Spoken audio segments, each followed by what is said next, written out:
আপনার মতো বলে আপনি আপনার মতো বলে দেন, তারপরে আমি আমার সাথে যোগাযোগ করবো। বলে দেন যে বুঝতে টাকা দিচ্ছে ওরা টাকা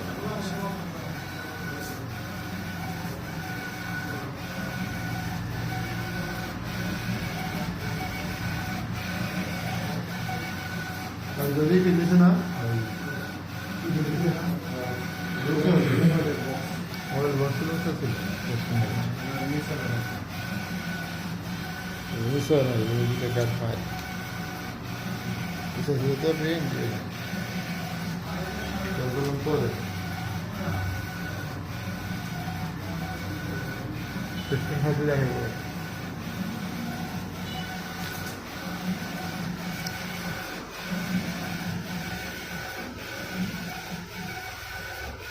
ডিজাইন কি আপনি দেখছেন কি এটাই তো দিচ্ছেন আমার, তাই না?